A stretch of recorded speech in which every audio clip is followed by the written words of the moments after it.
Hello listeners, this is Lee Price. This is Will Ford from Football 365. And you're listening smartly to At the Bridge Pod, a Chelsea FC podcast, although I would describe it as the Chelsea FC podcast. From Eden Hazard! Kai Havertz in the Champions League final! Ivanovic! In the middle, it's just behind him, but it's tapped in by Hakim. Matic with the ball driver! Matic takes the net off! Hat-trick hero! Cole Palmer wins an epic, sensational game! It's time for another episode of At the Bridge Pod, your number one Chelsea FC podcast. Coming up on this episode... You know what? I think our scouting department might actually be good.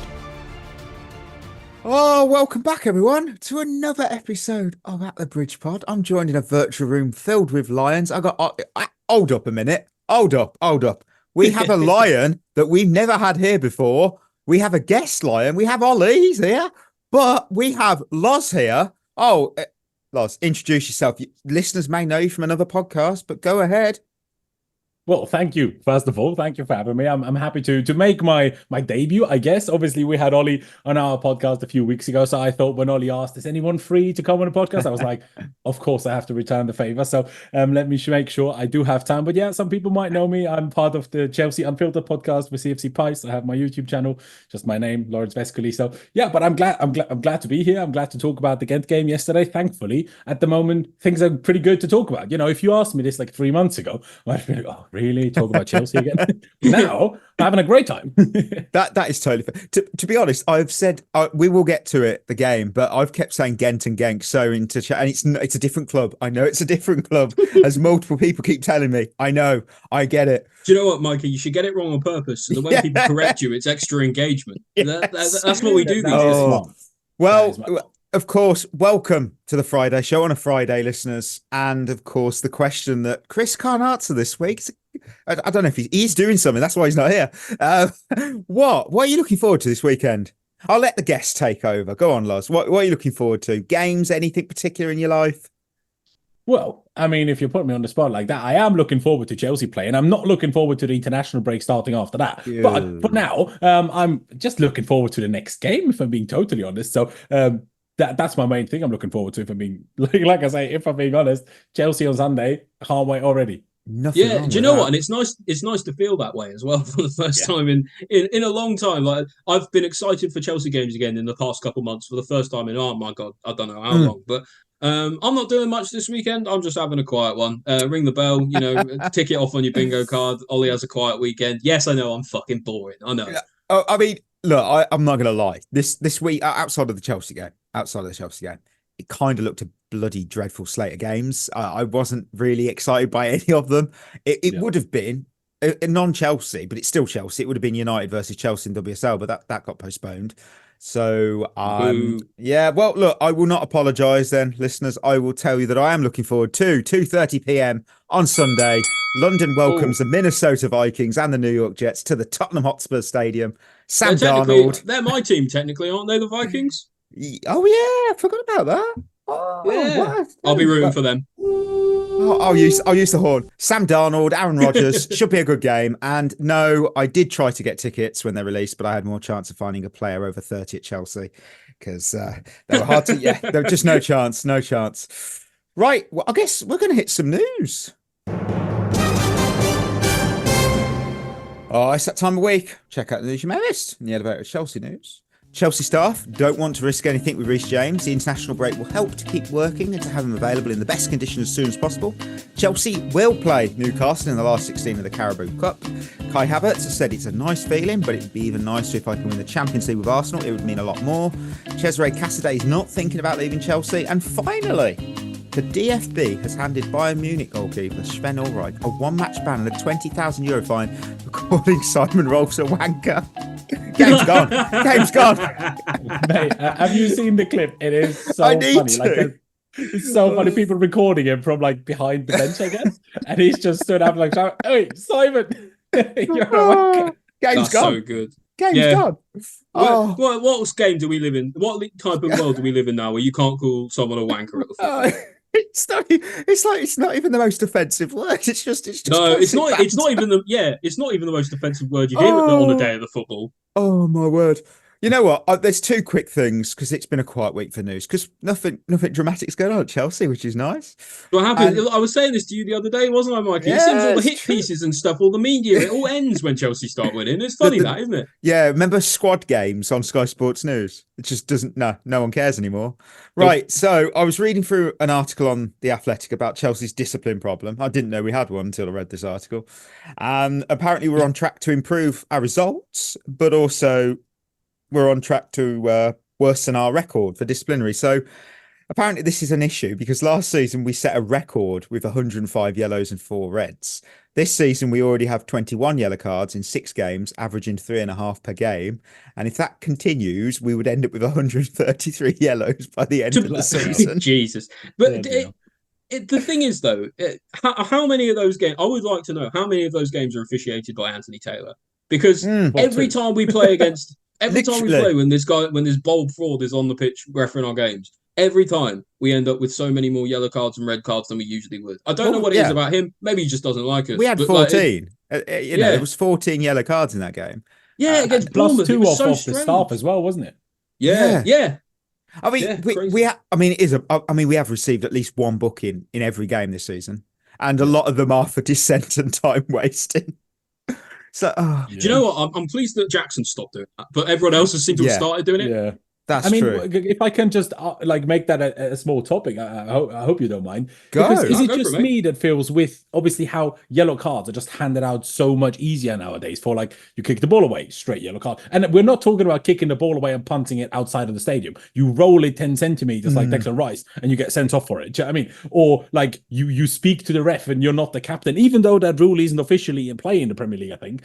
Still, he seems to hand out yellow cards to everyone that talks to him that isn't the captain. But obviously, I think we all saw that Arsenal City game. They still then call players over, but then don't give them enough time to go back into position and let the opponent score instead. So, I mean, I think it's like in the Champions League now, it has one more group game, right? Or 2 more group games. So now the whole records of most goals in a season, they will get broken. So that's what it feels like with these yellow cards. Like we should adapt maybe even 3 a game for sending off, maybe 8. Do you know what I was thinking that the other day I saw you tweeted that, Loz, and I thought actually that's a really good idea. You get something like a little sin bin for each yellow card, right? You get 3 minutes for the first one, 5 to 6 minutes for the second one, and if you still haven't calmed down by that, you deserve a red for your third one, don't you? It's 3 strikes and you're out sort of thing. It's not like I looked at our tackle and foul statistics, and we're being booked more than what our actual physical play warrants. I mean, we're not a big physical team in the sense of tackles and going in hard and stuff. And looking at the statistics compiled by Opta, we average 10.5 fouls per game. Only Brighton, City and Brentford make fewer. So it doesn't... It looks like it is more about discipline with dissent. I was going to say, so you're telling me, Mikey, that there are some referees, despite the lack of fouls, are still giving us yellow cards and stuff. I wonder who that could be. I wonder. It's a shame because we've got Kukurea and Fofana. They're already on 4 and they get a 1-game ban, don't they? If they get 5 in the first 19 fixtures. So they've got a lot of games to go. Each of them are probably going to get a second ban. Oh, they're screwed. Yeah, they're going to hit 10. It's a 2-game ban if you reach 15, 10 yellows in 32 fixtures, and a 3-game ban if you get 15 before the end of the season. I could see us breaking both. Yeah, they need to adapt those numbers. You get yellow cards so easily now.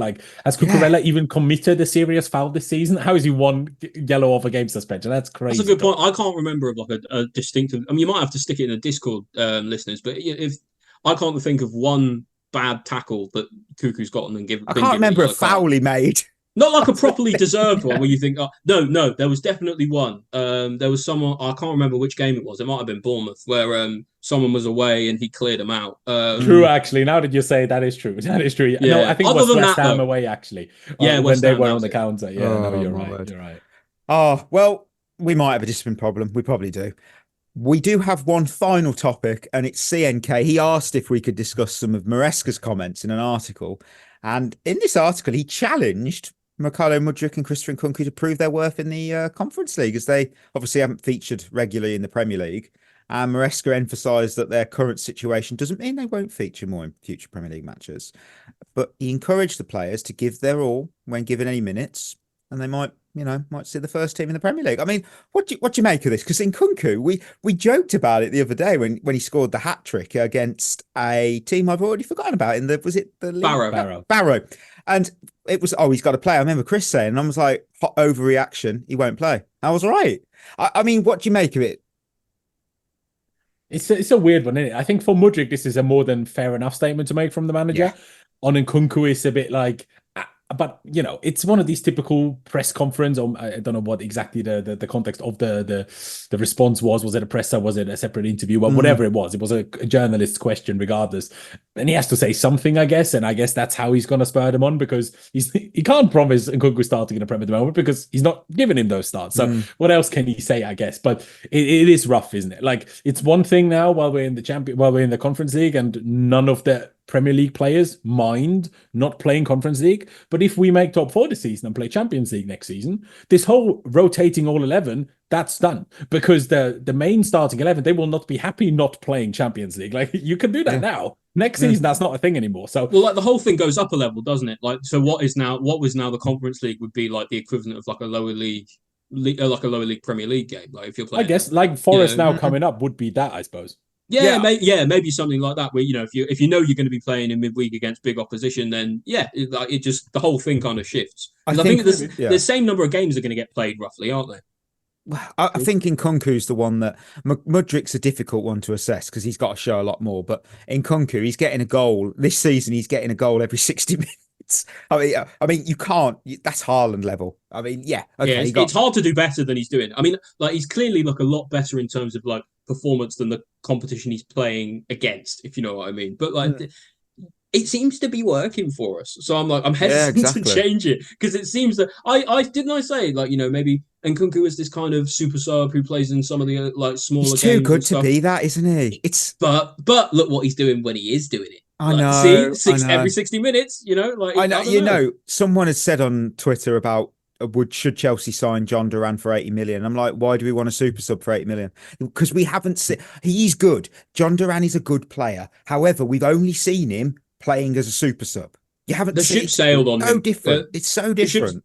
That is the thing. The time to buy him was when we were looking at him for like 35, 40 million. Now he's scoring bangers every week. He's probably going to win Premier League goal of the month. Every month. So he only seems to score bangers. Ball striking always wins, doesn't it? So his price is going to go through the roof. I'll be surprised. I mean, maybe next summer, if Villa don't make Champions League again, maybe that drops it again by a couple of mil. I don't know. Maybe. Yeah, maybe. It's hard to know though. Like, you know what Villa are like. They sit on a player like that. Didn't they quote? They quoted a team like over 100 million for Watkins last summer. Didn't they? Exactly. Right. Match report time, because Chelsea took on Gent in the Conference League. Nkunku nearly in again. Dewsbury Hall has his first goal for Chelsea, and he's delighted. He really, really is. 4-1 puts Chelsea out of reach. Oh, I bloody love those commentary lines I make now. Chelsea 4, Gent 2, winners and losers, and we kick off with the winners. There's loads. There's always loads. Usually now. Who have you got? How many have you got? I want to hear 3 for 3, team. Okay. Come on. I'll go 3 for 3. I'll just have to take one. We'll give you some little inside baseball, listeners, because this morning when we didn't necessarily know Loz was going to be on the podcast yet this morning. That is true. So I threw out the idea to Mikey, just to make sure that we had enough losers and winners each. We do 4 each, because it was just going to be him and me. Now that Loz is here, I'll take him off. I'll stop rolling in his not grave, because he's not dead. Even though he's not here. So yeah, I'll take one off on each, shall we? Yeah, well, 3 and 3. I've got 3 and 3. Lars, I've got 3 as well. Oh, legend! Even he knows the rules around here. Even he does. I wonder if we've all got the same player down for the first. I have Renato Veiga. It's got to be him, isn't it? Yeah. He had a fantastic game, storming performance. Could the bouncer please lift the velvet rope up, because we have a new member of the Stat Drop Club, Renato Veiga versus Gent. 100% duels won, 6 for 6, 100% take-ons complete, 2 for 2, 5 touches in the opposition box, 4 chances created, 4 possession won, 3 tackles, 2 interceptions, 1 goal, 1 assist. Oh, our current Barclays man really flourished last night. 12 million. Wow. He's in the VIP section of the He's stats loving drop. life. I mean, what a performance. Yeah, He's so good. I don't know about you guys, but 14 million euros, 12 million pounds that we signed him for in the summer. When that came out, and I was like, who is this guy? Then we learned, okay, plays in a Swiss league. He's supposedly 21, even though he looks at least 27. He's Portuguese. He's like an absolute man mountain, really. And now I'm thinking he could be our new Azpilicueta. Is that too soon to say? I don't know. But he plays all the positions, and he seems to play all the positions well. So I'm a fan. Wow, he's got proper sort of. Think? No, do you know what? I don't hate it as a shout, actually. Because there's a lot of allegories there. He embodies a lot of Chelsea for me, and I was right. I think I said on this show at the time I was a little bit not sure about him when he first came to the club because I was worried about the step up. The Swiss league isn't the easiest league to come from into the Premier League. It's quite a step up in quality, but he's handled it with no issues whatsoever. He's doing a really good job. He's absolutely enormous, like Loz says, but he's got such a deft touch. He's really physical, but he's got great passing mechanics. He seems to just do all the simple stuff really well, which is what Aspi did really well as well. So I kind of see the allegory, and he so deserved that goal as well. Headed it back across goal.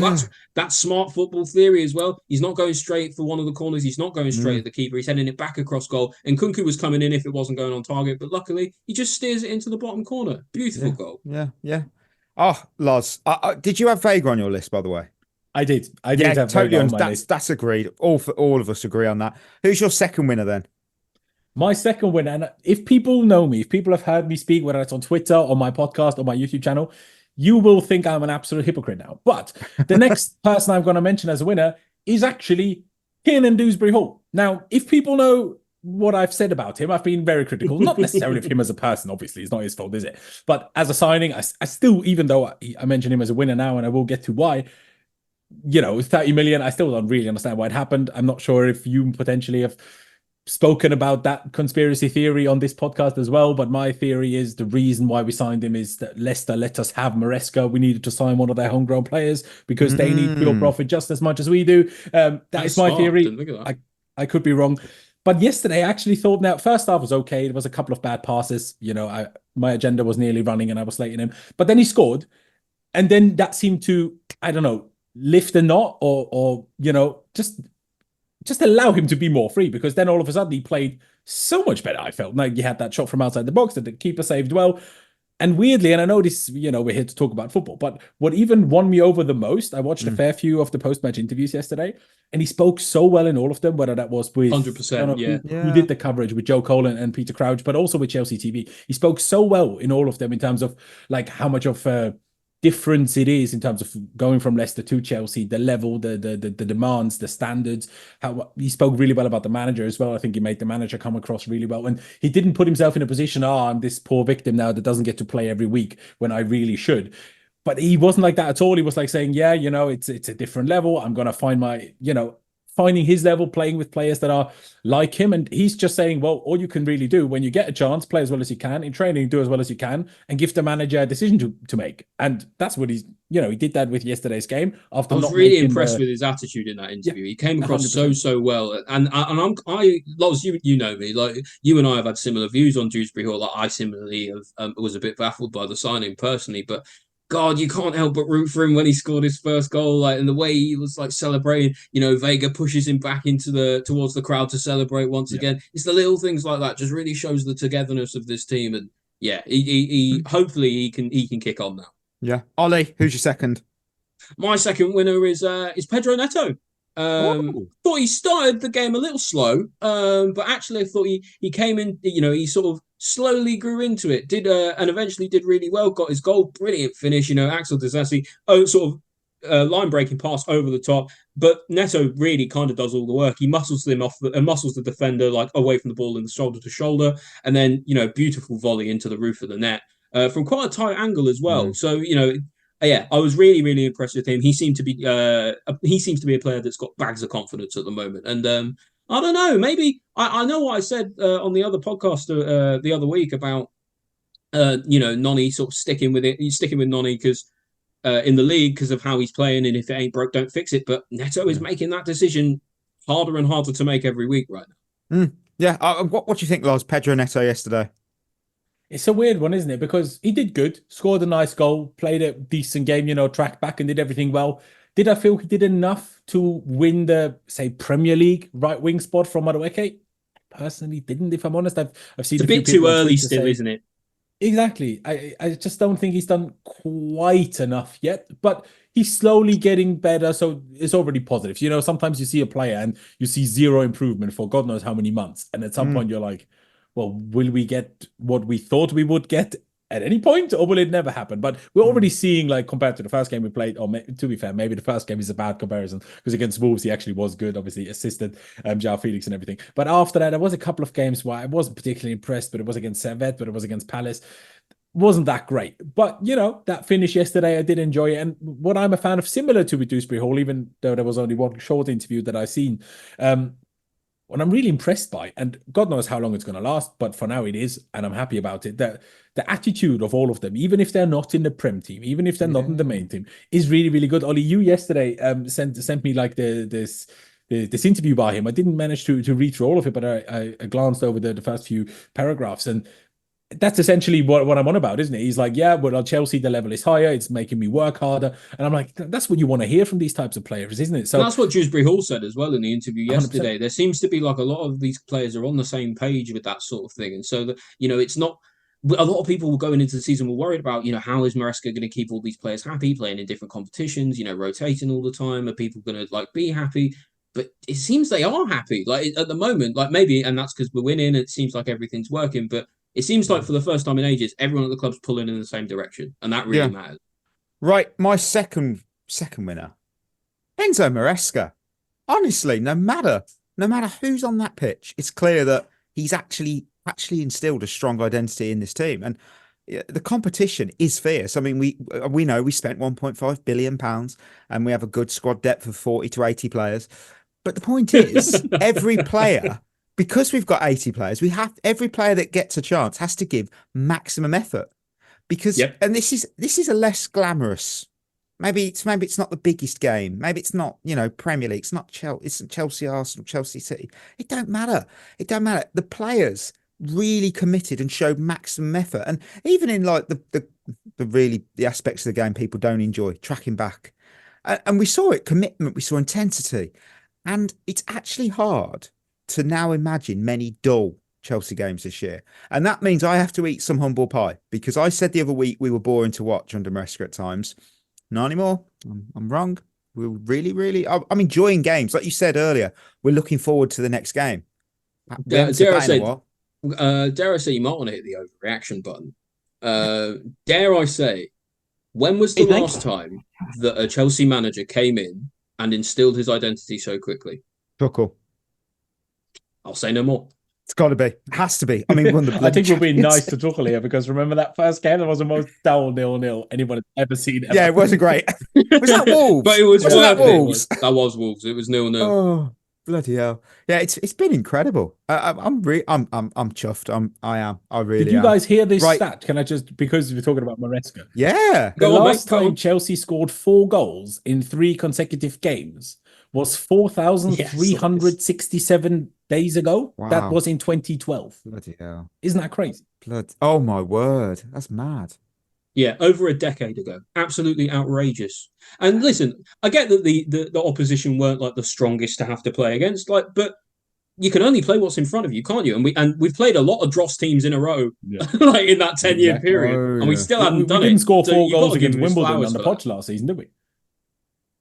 Yeah, exactly. So, you're right. We just squeezed through. We all know. Yeah, you're right. Right, Loz, who's your final winner? My final winner, and I was struggling with this one. I was like, maybe Neto, maybe not. But in the end, I actually went for Cesare Casadei, because, well, I'm not necessarily saying give him an 8 out of 10 for the game yesterday.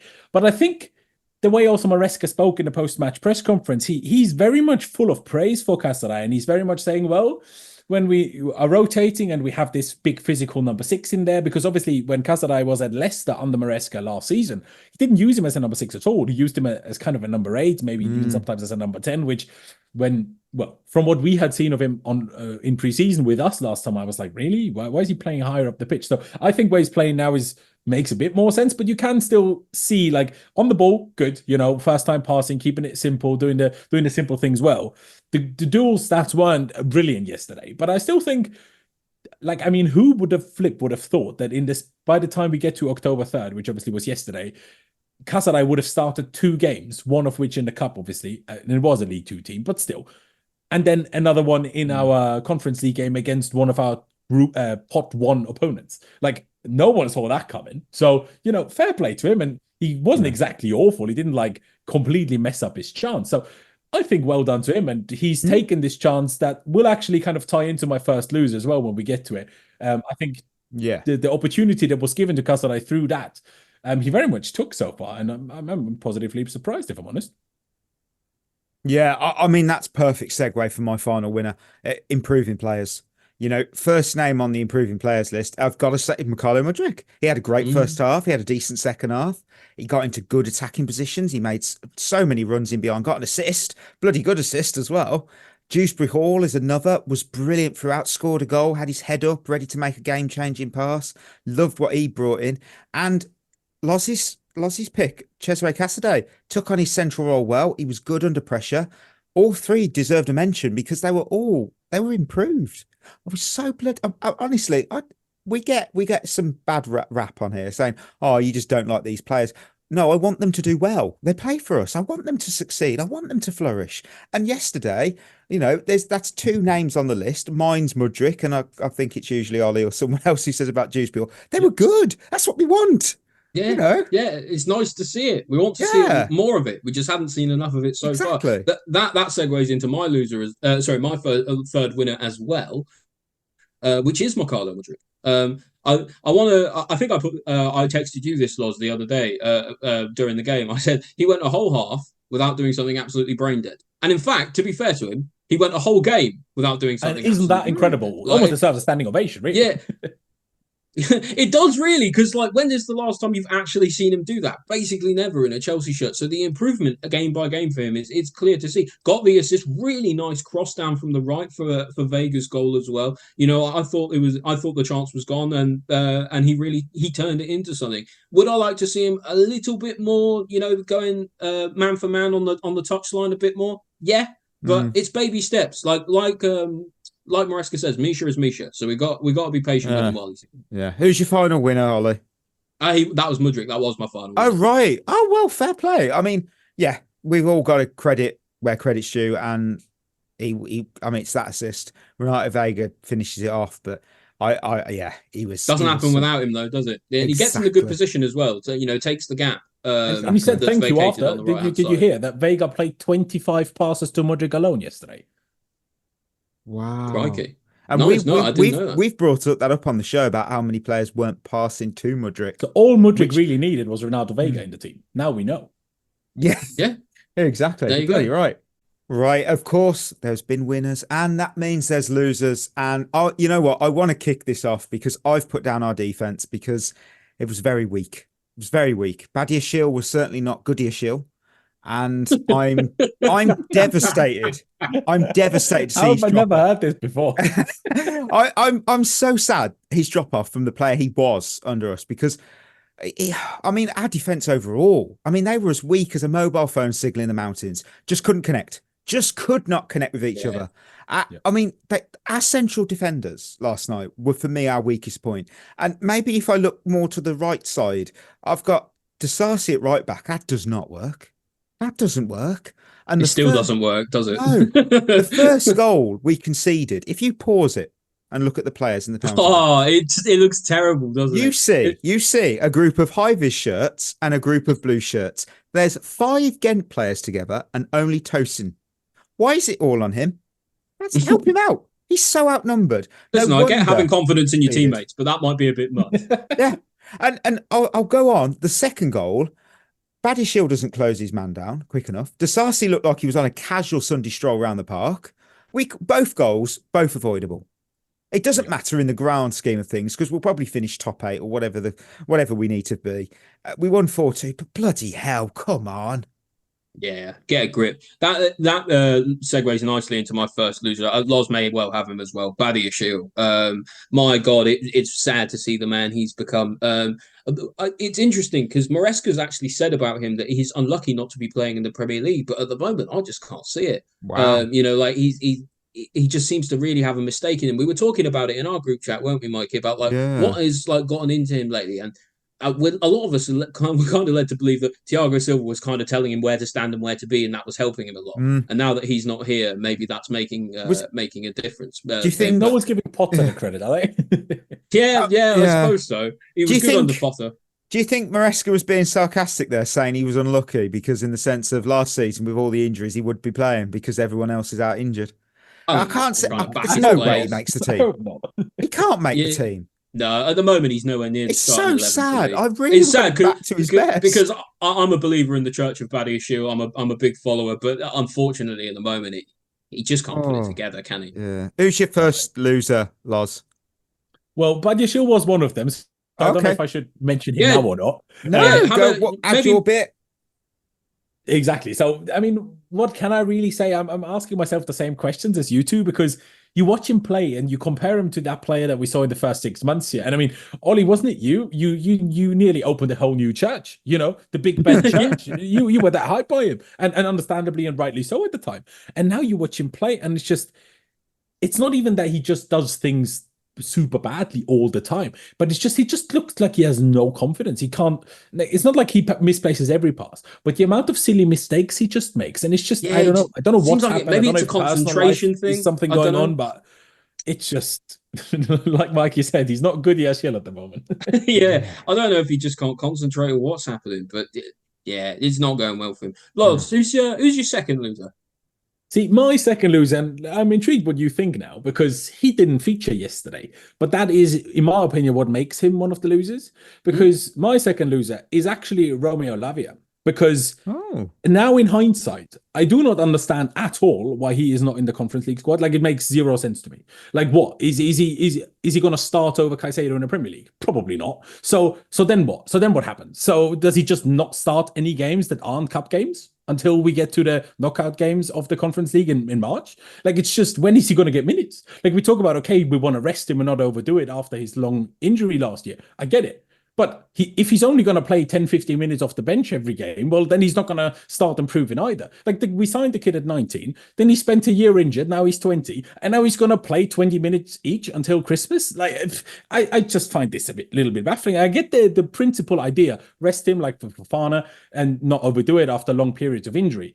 But if he's not going to play in the Prem, and I mean, maybe Maresca proves me wrong and he will play more in the Prem than I'm expecting right now, but I don't really see it, because I don't see him dropping Caicedo. I don't see him dropping Enzo. So with that being the case, maybe after international breaks, because the other two are traveling from South America potentially. But otherwise, I just think these games, and that's why I said my last winner kind of leads into my first loser, because Casadei being my winner, the only reason Casadei can be a winner is because Lavia isn't in the Conference League squad. Why didn't Lavia start yesterday? It just blows my mind. Honestly, at the time I thought, okay, but now I'm like, I just don't get it.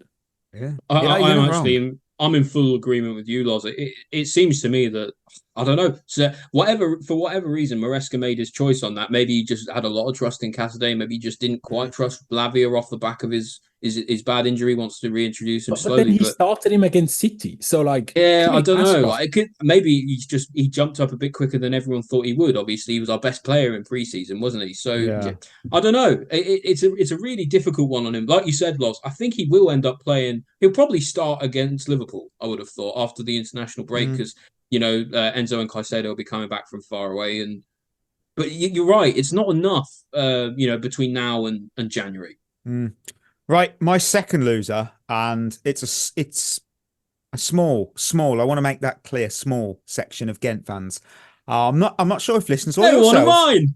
Yeah, same. I'm changing. I've got another one in hand. Fair play. Right, it's because I don't know if anyone's seen this. I get the feeling we all have, but if you haven't, big day out towards the end of the game, some, and I do say some, emphasis on some, wasn't a big majority, but some of the away fans threw debris toward the shed end, And I was like, at the time, I was like, oh, okay, that it's not appropriate, but that happens from time. Oh no, I saw some photos on the subreddit and Twitter Is it chucking the of seats? what was thrown. Part of a chair, bottles. Yeah.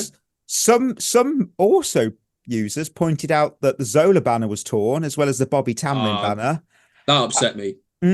At the time of recording, multiple arrests have been made, so we have to await. Oh, really? We have to await for whatever happens there. But that is just no place for that dangerous behaviour. It's a game of fucking football. We always say treat each other well. It ain't hard to not be a dick. And remember, one thing that's important is there are families that sit in the shed end. That includes, of course, kids. So, and you're throwing a seat into a crowd of grow the fuck up. Seriously. Yeah. Wow. Yeah, It seems that they had their big day out and it just got away with them. Spoiled. Yeah. It's a shame, isn't it? It's a real shame, and I hope that's not a theme for our Conference League games, because a lot of the European fans who come to the bridge are absolutely brilliant. I know for a fact when Panathinaikos, when we play them, they're going to be absolutely bouncing. They're going to have pyros and flares and whatever else. They might set Stamford Bridge on fire, but otherwise they're going to be fine. But otherwise it will be fine. But yeah, it's just don't get carried away with it. It's a shame.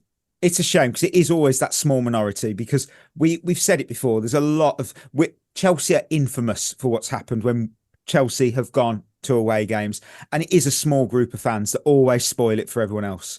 You always get those dickheads. It's such a shame. It really is. Ollie, who's your third loser? It's my third and final loser. I hate to say that I told you so, but João Felix didn't have a good game, did he? He looked like he was playing a charity game, didn't he? I was thinking about I was thinking about this yesterday, and I was thinking, I don't know if João Felix has ever successfully been able to have sex. All right, and hear me out where I'm going with this, because he overcomplicates everything. When he goes to put the condom on, I'm surprised he doesn't turn it into a balloon animal.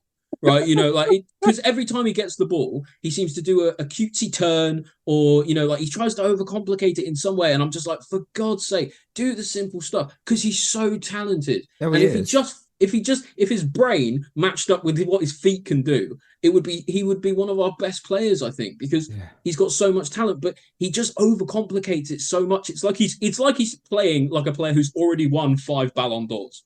Right, he might. He's like trying to do stuff well above his station. Just do the simple stuff right. You'll be fine. Yeah. Well, right. He did try a bit hard yesterday, didn't he? Like, he had a few nice shimmies, nutmegs and everything. And you're like, oh, technically there's few better players than him. But like you say, he just overcomplicated it. Yeah, every time it comes to crunch time, isn't it? Every time it comes to the final moment, final pass, final ball, final finish, every time it just doesn't quite happen.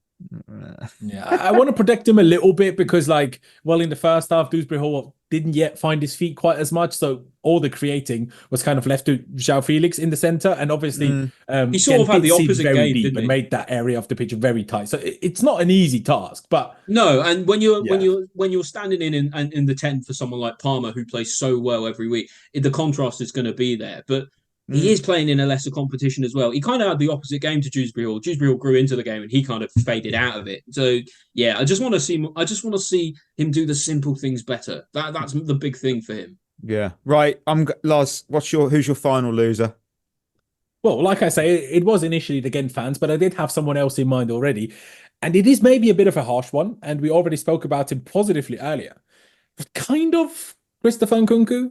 Is that a bit crazy? No, do you know what? I can kind of see where you're going with this. Go on.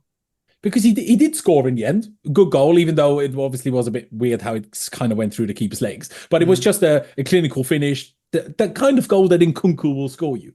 But otherwise, he didn't really manage to get on the ball. And I'm very aware that just happens in these kind of games when the opponents hit super deep. But that's who's coming on the weekend. Forest are going to sit deep as well. So, and if we're like last week after Barrow, people were talking about should Nkunku start over Jackson in the Premier League, blah, blah, blah. And now I'm like, he couldn't do it against Gent. Is he going to do it against Forest? I doubt it. I certainly still trust Jackson more as a striker. I still just... Nkunku is obviously a victim of Maresca's system, that his best position doesn't exist in Maresca's system, so he's kind of like stuck. So you make him the attacking 10-8, whatever position you want to call it, but then you've got Palmer, you've also got João Felix, or do you just make him the backup striker, which he's doing a phenomenal job in? He's got 7 goals already this season, so how am I calling him one of the losers? But I just don't see it on the horizon that he's going to make the Prem team unless Palmer gets injured. I really don't. We've said it a couple times on the show. In fact, Chris has said it a few times, I think, is that he's not 100% sure how long Nkunku's going to stick around for, because it's all well and good getting all these goals and stuff, but eventually, like, you know, like he's going to be scoring these goals and asking to be like, come on, like, where's my Premier League? Exactly. Where's my Premier League start, boss? Like, You're and right. and he's on a lot of money. He was signed very early in the ownership's, life cycle. We know what's happened to a lot of those high earners. They've been shifted out, and we've even saw stuff this summer about him, like saying that reports saying he was playing for his future, which seemed a bit premature to me, but. You can kind of see it now. Like, even though he's doing so well, it's like, do the circumstances just stop him being the player he can be, if you know what I mean? Yeah. Right. My final loser is Gent's away kit. Because it was fucking horrible. Upon some research, I found out that Gent have a European home and away kit this season. So they're different to their home and away kits for the league. But for them, I guess. High vis yellow. Now that's a tricky colour to pull off at the best of times. It's like dancing on ice with rollerblades. Now Chelsea did this back in the late noughties. We tried it. I mean, we know how good JT might have looked in it. I mean, high vis yellow on white. It was like mixing a peanut butter sandwich with ketchup. That doesn't go together. And then it had this weird collar that looked like Dracula had designed. I was like, this is awful. They had some funny sponsors as well that took up a lot of the shirt, and something about it just looked off, didn't it? Oh, I just hated it. Oh, I've never been more annoyed by a kit. I was like, this is vile. Yeah, this a loser. It had to be. Right, we do on this show an emoji game review, so we just use an emoji to describe the game. I went with stars in their eyes because it was just fun to watch. It really was. I've gone with the wave emoji because I feel like we're just as a club we're riding a wave right now, and long may it continue because we're doing so well right now, and let the good vibes roll. Yeah, man. Oh, Loz, what's your emoji? What are you thinking? I can't lie. I did just think of this emoji in the last 12 seconds that you guys spoke about your emojis. But my emoji is going to be the shrug. Is that you know, because it's a classic. It's the Chris special. That's a classic on this show. It is. I was like, well, it's great that we won and everything, but obviously we should be beating Gent. That second goal was a bit annoying. So I'm like, I mean, great, but just make sure you beat Forest or something. I'll tell you what, you may have. this might be your debut on the show, but it feels like you've been here forever with that. Just dropping a shrug. Oh, right. I have an Oscar overreaction. Overreaction, do you think? Chelsea will score 30 or more goals in the Conference League this season. Ooh. It's doable. We've already got 4. It's doable. We're doable. How many home games do we have? I don't. How many group games? Is it 5? 8. 8. Like, isn't it? And then we go last 16, 8. With the amount of games that we're going to be playing, I could see that. I don't know. Yeah. I don't know. Does that streak? It sounds like an overreaction in the moment, but the number of games we're playing, we're scoring 4 goals a game at the moment. So exactly. We're going to do that in the group stage. Yeah. Right. Lion of the week. Sorry, by the way, it seems to be 6. My bad. 6 games. All right. Yeah, even still, though, you know, that's a lot. Oh, yeah, sorry, my bad. It used to be 4, right, in the normal group stage. Now it's 2 more, so it's 6, not 8. Yep. All right, got it. Midweek picks from the lot. Oh, I tell you what, bloody hell, one of us has done well, and it's none of us because it's the listeners, isn't it? No, well, yeah. João Felix for Berth, Pedro Neto for Chris, reasonable. I had Nkunku, Ollie had Mudryk. So far, you could go, what are you on about? Those are good. Yeah, but the wheel chose Renato Veiga. I mean, you can't beat that. The wheel is the embodiment of the listeners on this show. We like them to be involved. And so you guys, pick the winner this week. Well done. You did really well. Well done. Do it again. Yeah. I mean, he was the actual lion. So I can't. No doubt. Fair. Well, we got Forest. We got Forest. Basically, who do you think's going to have a good game this weekend? I'm going to let the guests take over. Loz, who have you got? Is it boring if I say Cole Palmer? No. Cole Palmer. By all means. Yeah, go for I think Palmer. Realistically, Cole Palmer will just continue this form, probably score another 4 goals. Now, probably not 4, but he's going to have a good game, isn't he? Like, realistically. Yeah. So, Cole Palmer. Big up Cole Palmer. I'm gonna let in the wheel choose first before I think. Listeners, who have you got? Are you going to double your streak? Oh, who? Josh Champong. I don't think he'll play. He's injured at the moment, I think. Oh, okay. Well, let's spin again. I didn't know that. I don't know. I'm just trying to think. To be fair, we still have Trevor Chalobah still on the wheel. I don't know why. Oh, no. Oh. Mark Hugh. Okay. All right, he might come on. He could. Yeah. I mean, he got some minutes against Gent, didn't he? Did he touch the ball? Yeah. Who am I going to go with? I'm going to Forest. go with Mark Cucurella. Yeah. Go on. Yeah, he had some good games this season. I don't know if he's been our Lion yet. Has he, Mikey? You've got the stats there. Has he won Lion of the Week yet? Mark Cucurella has no, he hasn't. Means he's due a monster class. So that's, you know what? Yeah. I'm gonna have to go brave. I'm gonna go Jackson because someone's got to beat that. Forest don't play like a low block under Espirito Santo. They seem to actually attack, so he could feast. That just means we're going to put him to the sword, though, at Stamford Bridge as well. I was going to say, because Brighton tried that at the weekend, and we all know how that ended. So that's true. That is true. Right, Christmas questions, because we do have some, and I'm really excited for one. I was really lots excited. of good ones. People like send them in on Discord, on Instagram, and everything. Like, that's so good. You guys are so dedicated. We're so grateful. So you know what's good, listeners? You, like me, have no idea what questions are coming. So yeah. I'm ready. You've hyped it up, right? Boys. You've hyped it up. I'm ready. I know exactly who this one was aimed for. Merger Clause has said, "What NFL player would you sign for Chelsea?"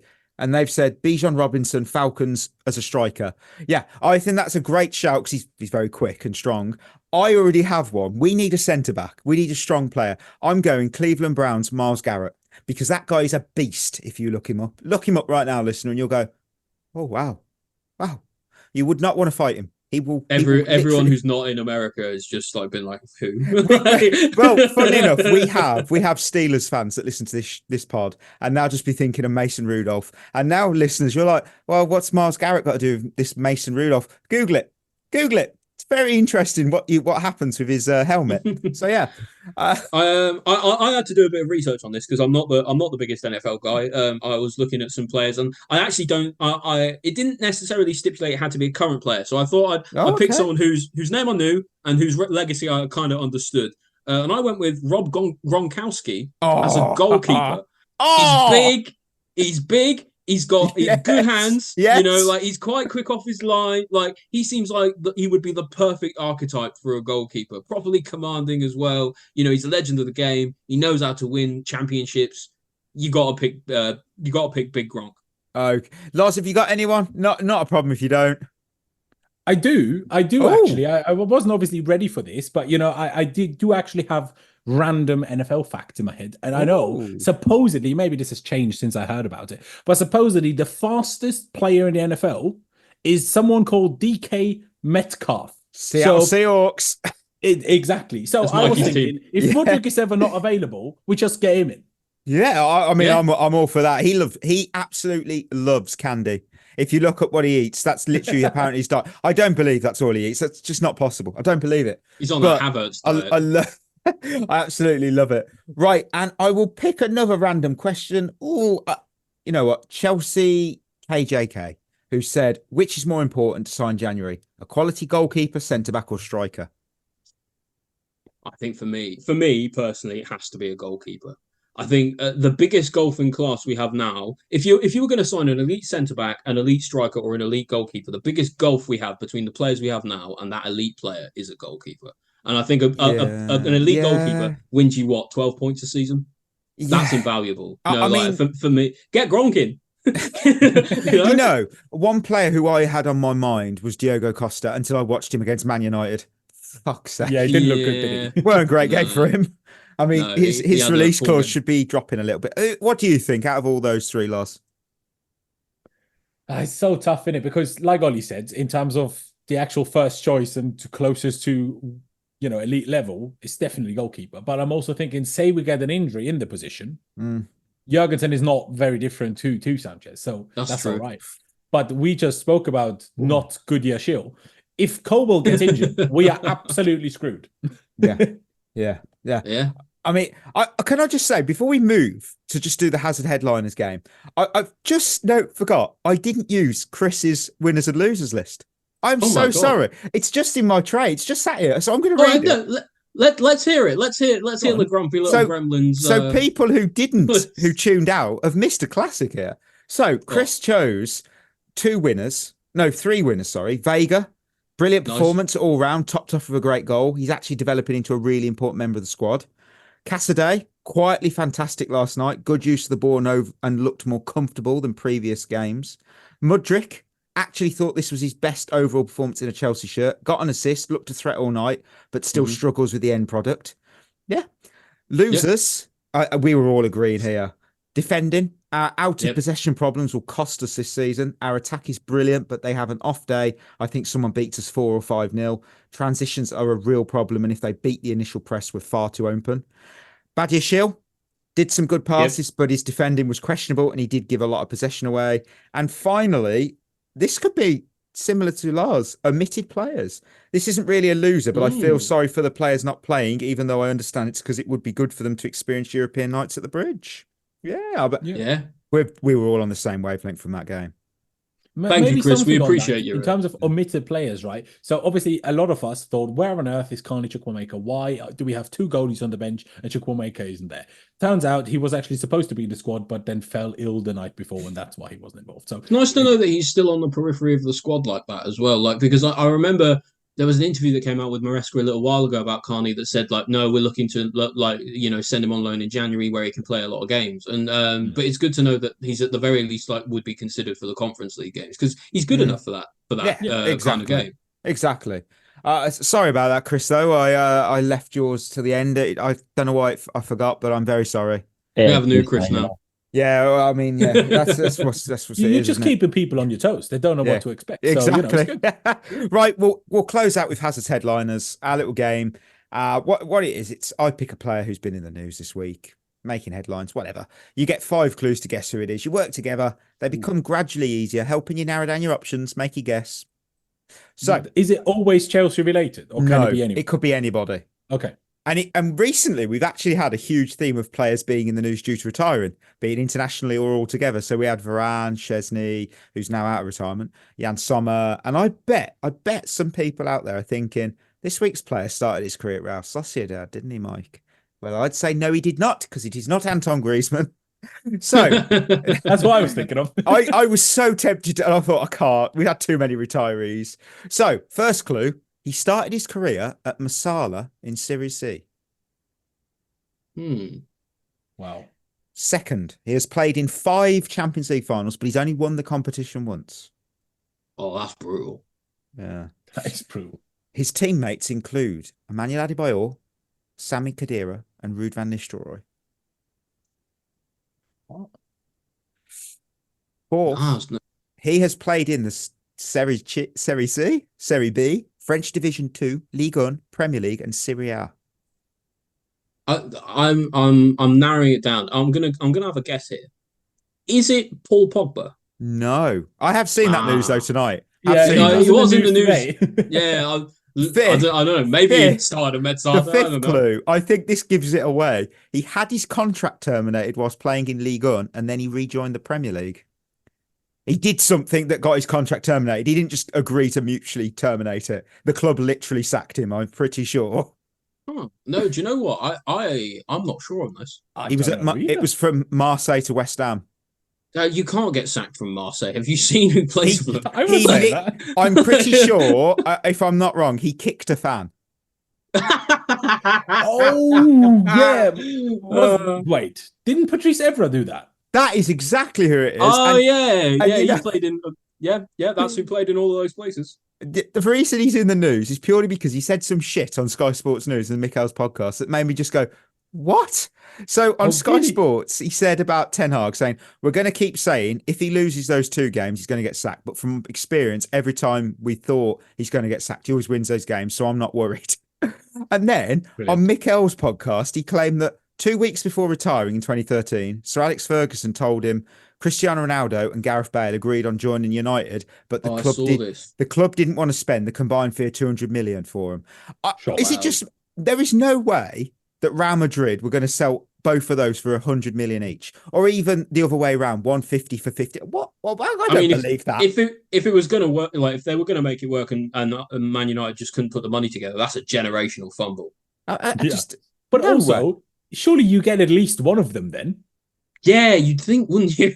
like if you've got the money to attempt to buy both, surely you could get one of them at the very least. Especially if you supposedly have an agreement.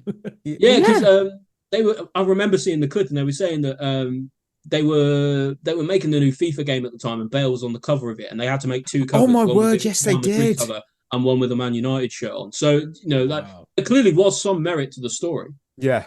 Well, yeah. Right. But Patrice Evra is a mad dog, isn't he? Like, he's a mad. He's weird, man. Like, have you seen like where he licks raw chicken? It's bizarre. I don't like that. Everyone knows I love cooking and baking. I don't know. You don't do that. Everyone knows I love cooked chicken. Yeah, I love cooked chicken. I don't like raw chicken. Right, listeners. You're so unique, Mikey. we are at an end of another episode. So thank you, as always, for listening. Thank you to Loz for coming on the show today. Thank you. Yeah, and check out his YouTube channel. Check out Chelsea Unfiltered. Check out his Twitter. We'll put it all in the description of the podcast show notes. So please do check him out. Right, treat yourself well. We'll be back on Monday. So till then, that will be us signing off. You've been listening to At The Bridge Pod, a Chelsea FC podcast. Follow us on Twitter and Instagram by searching for At The Bridge Pod. And if you're listening on Apple or Spotify, leaving us a review is always appreciated.